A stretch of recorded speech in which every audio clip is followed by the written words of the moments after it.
오늘 우리가 살아가는 이 시대는 그 어느 때보다도 눈에 보이는 것이 전부라고 외치는 시대입니다. 세상은 우리에게 더 나은 육체의 건강, 더 안락한 집, 더 많은 소유, 그리고 더 높은 세상적 지위를 얻는 것이 곧 성공이며 축복이라고 가르칩니다. 현대의 수많은 사람들은 이 땅에서의 삶이 영원할 것처럼 여기며 자신의 육체를 치장하고 이 땅의 장막을 견고하게 세우는 일에 모든 시간과 물질과 에너지를 쏟아붓고 있습니다.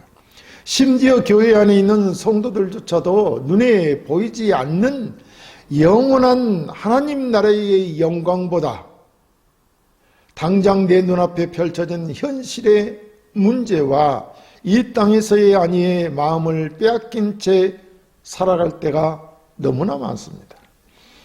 그러나 성경은 오늘 현 시대를 살아가는 우리 성도들을 향해 전혀 다른 차원의 진리를 선포하고 있습니다. 본문이 기록된 고린도후서 5장에서 사도 바울은 우리가 잠시 머무는 이 육신의 몸을 가리켜 언젠가는 무너질 땅에 있는 장막집이라고 불렀습니다. 여러분, 우리는 이 땅에 영원히 뿌리 박고 살아갈 존재가 아니라는 것입니다. 우리는 하늘의 영원한 집을 향해 걸어가는 순례자요 나그네입니다. 오늘 본문은 바로 이 영원한 세계, 즉 하나님의 절대적인 주권과 그리스도의 십자가 구속을 경험한 참된 성도가 이 짧은 세상 속에서 과연 어떤 목적과 태도로 살아가야 하는지를 명확하게 보여주고 있습니다. 오늘 우리는 본문 말씀을 통해 참된 신앙의 시선을 땅에서 하늘로 옮기기를 원합니다. 그저 하루하루 세상의 풍파에 휩쓸려 살아가는 연약한 모습에서 벗어나 만물의 통치자이신 하나님 앞에서, 그리고 우리를 위해 십자가에서 피 흘리신 예수 그리스도 앞에서 우리 삶의 진정한 목적을 회복해야 합니다. 오늘 선포되는 말씀을 통해 우리 모두가 주를 기쁘시게 하는 자로 결단하며 영원한 생명을 소유한 자다운 거룩한 도전을 받게 되기를 주의 이름으로 축원하며 말씀을 함께 보겠습니다. 첫째, 몸을 떠나 주와 함께 있기를 담대히 원해야 합니다. 본문 8절에 우리가 담대하여 원하는 바는 차라리 몸을 떠나 주와 함께 있는 그것이라 라고 했습니다. 본문은 성도의 가장 깊은 갈망이 무엇이어야 하는지를 밝히고 있습니다. 여기서 몸을 떠나라는 용어는 단순히 생물학적인 죽음이나 자살을 의미하는 것도 아니며 육신 자체를 악하게 여겨서 벗어나고 싶어하는 염세주의적 도피를 뜻하는 것도 아닙니다. 당시 고린도 교회의 성도들이 살았던 1세기 헬라 문화권은 플라톤의 이언론적 철학이 지배하고 있었습니다. 그들은 영혼은 선하고 육체는 악한 감옥이라고 여겼기 때문에 육체를 통해 영혼이 육체라는 감옥에서 해방되는 것만을 최고로 여겼습니다. 그러나 바울이 말하는 몸을 떠난다는 것은 헬라 철학의 사상처럼 육신을 혐오해서가 아닙니다. 이것은 부패하고 타락한 이 세상의 장막을 벗고 완전하고 영화로운 상태에서 우리를 구속하신 주님과 함께 있기를 열망하는 거룩한 소망의 표현입니다. 우리의 신학은 인간의 전적 타락과 부패를 분명히 가르칩니다. 아담의 범죄 이후 모든 인간은 죄로 인해 영원한 사망과 심판 안에 놓이게 되었습니다. 우리 스스로는 결코 하나님을 찾을 수도 기쁘시게 할 수도 없는 전적인 절망의 상태에 있었다, 이런 말입니다. 그러나 장세전부터 우리를 무조건적으로 선택하신 하나님 아버지의 주권적인 은혜로 말미암아 독생자 예수 그리스도께서 이 땅에 오셨습니다. 그리스도께서는 우리가 받아야 할 하나님의 진노와 저주를 십자가에서 대신 짊어지셨고, 그분이 십자가의 보혈로 우리의 모든 죄를 도말하셨습니다. 이 일련 십자가의 구속 사건, 그 완전한 죄사함과 칭의의 은혜를 덧입은 성도들에게 죽음은 더 이상 형벌이 아니라 우리를 그토록 사랑하신 구주 예수 그리스도의 품으로 들어가는 영광의 관문이었습니다. 영광의 문이 되었다는 것입니다. 바울은 바로 이 영원한 생명과 은혜를 알았기에 세상의 핍박과 환난 앞에서도 두려워하지 않고 담대하여 주와 함께 있기를 소원했던 것입니다. 우리는 성경에서 이 거룩한 열망을 품고 살았던 사도의 모습을 봅니다. 사도 바울은 빌립보서 1장 23, 24절에서 내가 그 둘 사이에 끼었으니 차라리 세상을 떠나서 그리스도와 함께 있는 것이 훨씬 더 좋은 일이라. 그렇게 하고 싶으나 내가 육신으로 있는 것이 너희를 위하여 더 유익하리라 라고 고백했습니다. 로마의 감옥에 갇혀 언제 사형을 당할지 모르는 절제절명의 위기 속에서도 바울의 마음은 두려움이 아니라 그리스도와 온전히 연합하고자 하는 타는 듯한 갈망으로 가득 차 있었던 것입니다. 그는 이 땅에서의 고난보다 죽음 너머에 있는 그리스도와의 완전한 교제를 훨씬 더 좋은 일이라고 확신했습니다. 성도 여러분, 애절한 마음으로 여러분에게 묻고 싶습니다. 여러분의 마음 가장 깊은 곳에는 무엇을 향한 갈망이 자리 잡고 있습니까?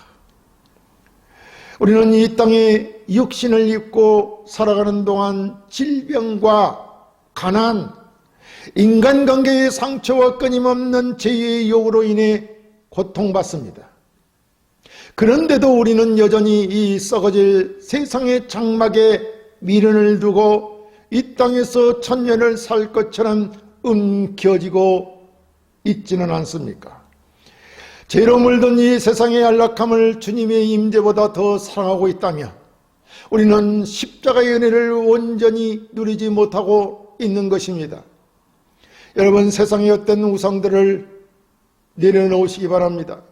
우리를 위해 살을 찢고 피를 쏟으신 그 예수님, 사망 권세를 이기시고 부활하셔서 지금도 하나님 우편에서 우리를 위해 강구하시는 그 영광의 주님과 영원히 함께 거하는 것을 저와 여러분의 최고의 소망으로 삼으시기를 바랍니다.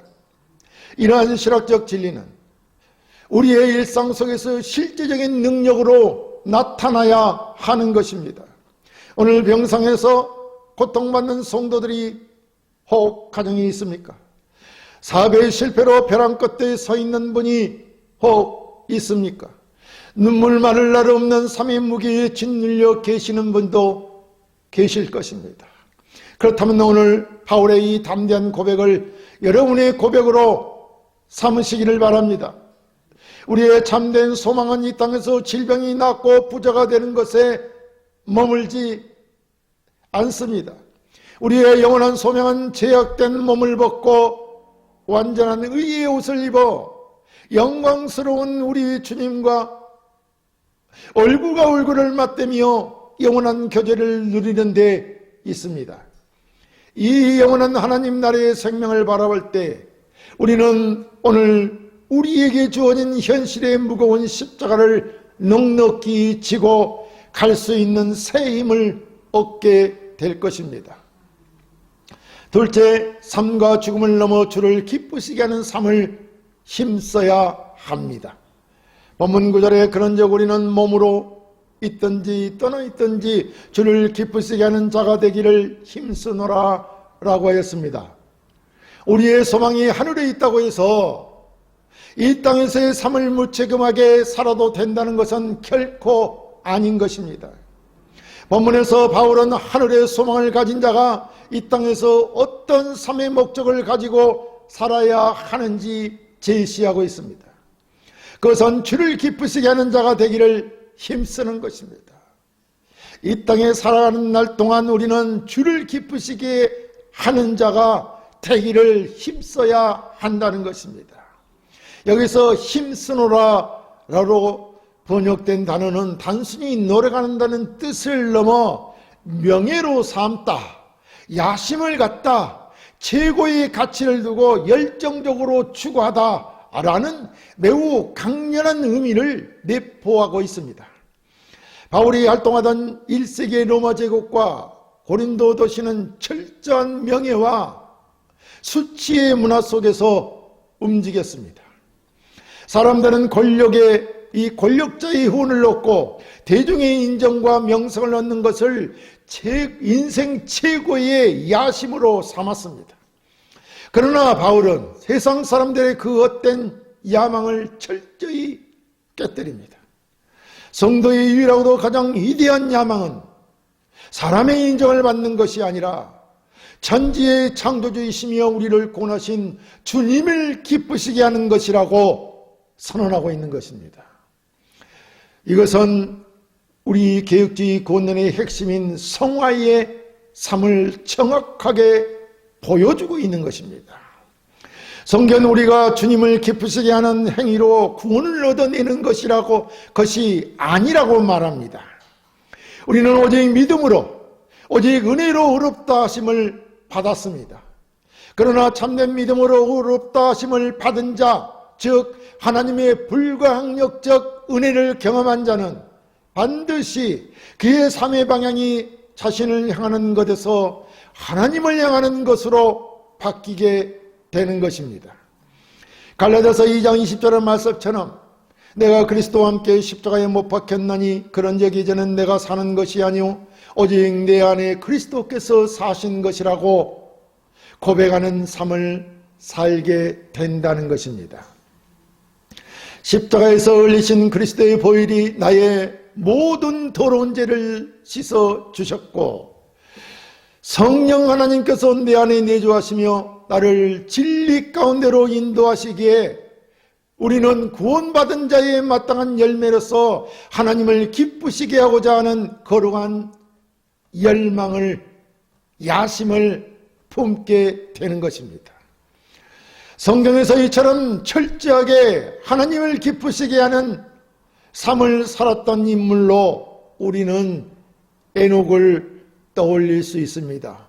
창세기 5장을 보면 에녹은 육신의 정욕이 지배하던 패역한 시대 속에서 300년 동안, 여러분 300년 동안 하나님과 동행했습니다. 히브리서 기자는 히브리서 11장 5절에서 에녹의 삶을 이렇게 평가합니다. 그는 옮겨지기 전에 하나님을 기쁘시게 하는 자라 하는 증거를 받았느니라. 그가 옮겨지기 전에, 이 땅에서 하나님 편으로 옮겨지기 전에 하나님을 기쁘시게 하는 자라 하는 증거를 받았다는 것입니다. 그러니까 이 땅에 사는 날 동안 하나님을 기쁘시게 하는 자라는 증거를 받았다는 것입니다. 여러분, 에녹은 세상을 도피하여 깊은 산속에서 그렇다고 혼자 산 것이 아닙니다. 자녀를 낳고 기르며 평범한 일상을 살면서도 그의 모든 삶의 중심에는 만군의 여호와 하나님을 향한 경외와 그분을 기쁘시게 하고자 하는 중심이 있었습니다. 에녹은 어두운 세상 속에서 하나님의 살아계심과 주권을 증명하는 빛의 삶을 살았던 것입니다. 성도 여러분, 오늘 여러분의 영혼을 향해 간곡히 호소하고자 합니다. 여러분의 삶은 남은 인생 동안 무엇을 여러분의 소망으로 삼으시겠습니까? 여러분의 야심으로 삼으시겠습니까? 세상에 어떤 명예와 통장 잔고가 늘어나는 것, 세상 사람들에게 박수 받는 것에 여전히 여러분 혹시 목말라 하십니까? 그것들은 여러분이 눈을 감는 순간 한 줌의 먼지가 되어 사라질 신기루에 불과합니다. 이제는 세상에 썩어질 양을 십자가에 못 박으십시오. 나 같은 죄인을 살리기 위해 자기의 생명까지 아낌없이 내어주신 십자가의 사랑을 기억하십시오. 그 청량할 수 없는 은혜를 진심으로 아는 사람이라면 어떻게 나를 위해 내 육신의 정욕만을 위해 살 수 있겠습니까? 이 진리를 깨달은 성도의 현대적 삶의 적용은 일상의 모든 영역에서 이루어져야 하는 것입니다. 가정에서 배우자와 자녀를 대할 때 나의 이 말과 행동이 주님을 기쁘시게 하는가? 라는 질문을 해야 합니다. 직장에서 업무를 처리하고 거래처와 계약을 맺을 때 아무도 보지 않는 곳에서 혼자 스마트폰과 인터넷을 볼 때 나의 이 선택과 은밀한 생각들이 십자가의 피로 값주고 사신받은 하나님의 자녀로서 주님을 기쁘시게 하고 있는가? 라고 끊임없이 점검해야 합니다. 세상과 타협받은 은밀한 죄를 단호하게 끊어내십시오. 주님을 기쁘시게 하는 자는 직업의 기천이나 부의 유무와 상관없이 자신이 처한 곳에서 그리스도의 향기를 뿜어내며 정직하고 거룩하게 살아내는 사람인 것입니다. 셋째로 다가올 그리스도의 심판대를 기억하며 오늘을 살아야 합니다. 본문 10절에 이는 우리가 다 반드시 그리스도의 심판대 앞에 나타나게 되어 각각 선악간에 그 몸으로 행한 것을 따라 받으려 함이라 라고 하였습니다. 우리가 주님을 기쁘시게 하는 일에 우리의 모든 인격을 걸어야 하는 가장 궁극적인 이유가 본문에 있습니다. 바울은 그 이유를 가리켜 이는 우리가 다 반드시 그리스도의 심판대 앞에 나타나게 될 것이기 때문이라고 엄숙하게 선포합니다. 저와 여러분은 반드시 그리스도의 심판대 앞에 서게 될 것입니다. 본문에서 사용된 이 심판대라는 용어는 법적인 판결을 내리기 위해 마련된 높은 단을 의미합니다. 고린도 도시의 중심 아고라 광장에는 실제로 재판관이 올라앉아 판결을 내리는 크고 화려한 심판대가 있었습니다. 사도행전 18장 12절을 보면은 바울이 고린도에서 복음을 전할 때 유대인들에 의해 총독 갈리오가 앉아있던 바로 그 심판대 앞까지 끌려가 재판을 받은 적이 있었습니다. 고린도 성도들은 광장에 있는 그 심판대를 매일 바라보며 살았습니다.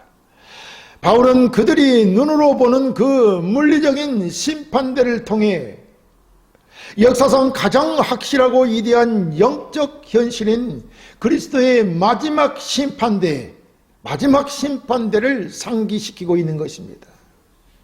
우리가 다 반드시라는 말씀처럼 이 심판은 세상의 그 어떤 권력자도 부자도 지식인도 피할 수 없는 절대적인 하나님의 주권적 행사입니다.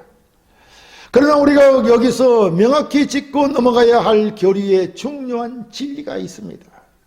그것은 그리스도의 십자가 보혈로 구원받은 성도들이 서게 될 이 심판대, 그 심판대는 지옥에 갈 것인지 천국에 갈 것인지를 결정하는 정죄의 심판대가 아니라는 것입니다.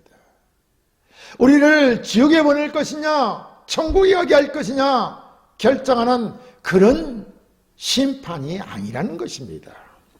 로마서 8장 1절은 그러므로 이제 그리스도 예수 안에 있는 자에게는 결코 정죄함이 없나니 라고 선언하였습니다.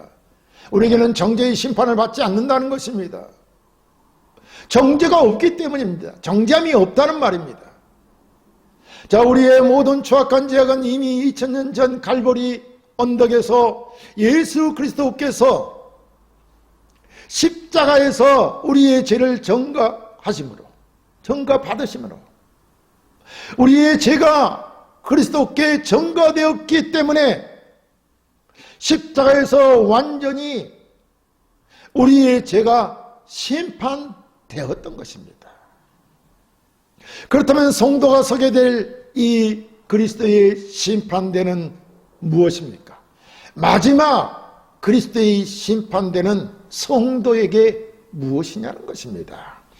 이것은 우리가 구원받은 이후에 육신을 입고 살아가는 동안 주님께서 주신 은혜에 어떻게 반응하며 살았는지를 평가하고 상급을 받는 자리인 것입니다.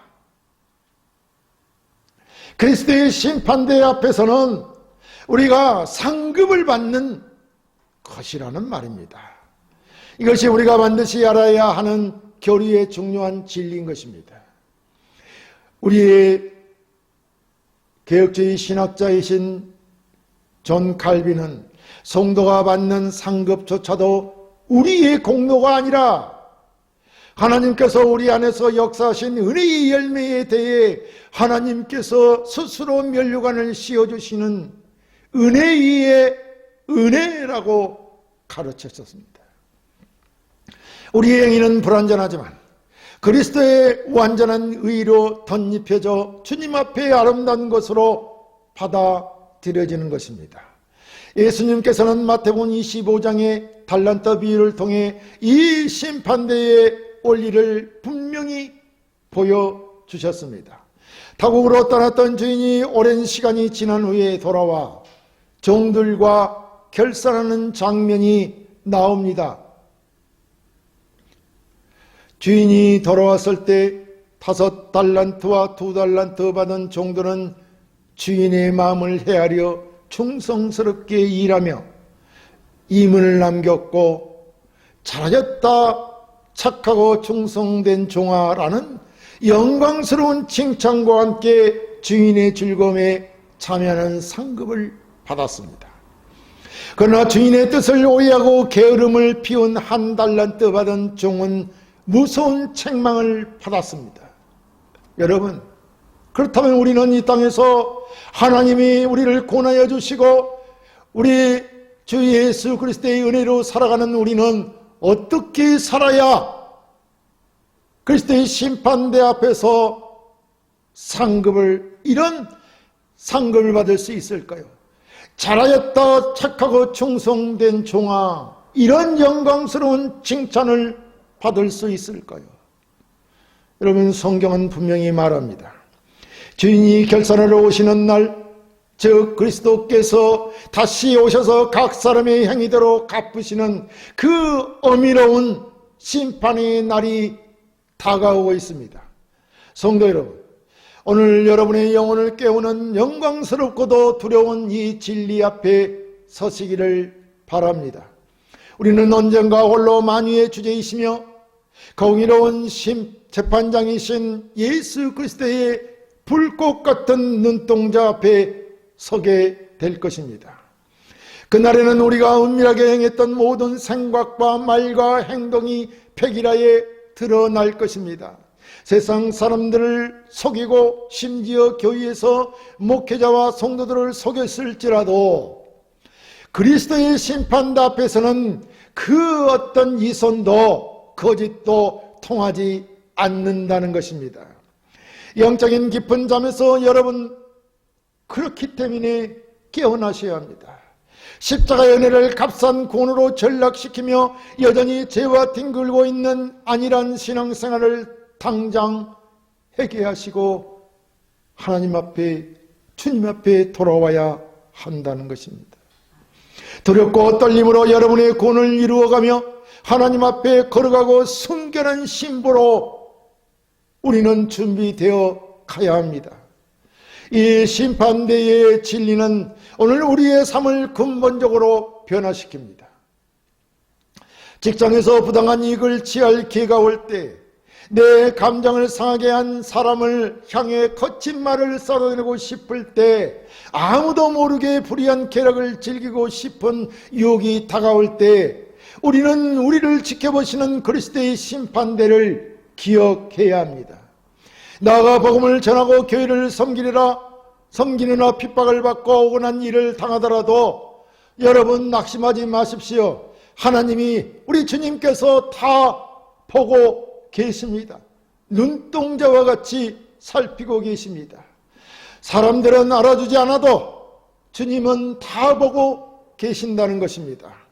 그리스도의 심판대 앞에서 주님께서 여러분의 모든 눈물을 닦아주시며 내 사랑하는 아들아, 내 사랑하는 딸아, 네가 나를 위해 당한 고난과 눈물의 수고를 내가 다 안다 라고 안아주실 그 영광의 날을 바라보며 오늘 주어진 3회 자리에서 묵묵히 그리고 정성스럽게 선을 행하셔서 하나님께 잘했다 칭찬받는 종이 되시기를 바랍니다. 사랑하는 성도 여러분, 오늘 우리는 말씀을 통해 현 시대를 살아가는 성도들의 참된 삶의 자세가 무엇인지를 우리 오늘 깊이 상고해 보았습니다. 우리는 썩어질 이 세상의 육신장막에 소망을 두는 자들이 아닙니다. 우리는 분명히 영원한 집 하나님 나라의 소망을 두고 살아가는 자들입니다.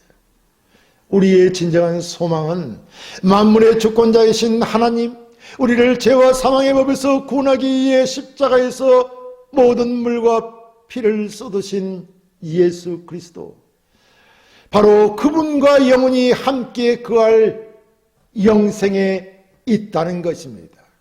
우리의 소망은 하늘나라의 그 영원히 머물 그곳에 있다는 것입니다. 우리가 이 영광스러운 구원과 영생의 역시를 가졌다면 우리의 남은 생애는 분명 달라져야 할 것입니다. 이 세상의 어떤 세상의 명예와 만족을 구하던 이기적인 야망을 십자가에 여러분 못 박으시기 바랍니다.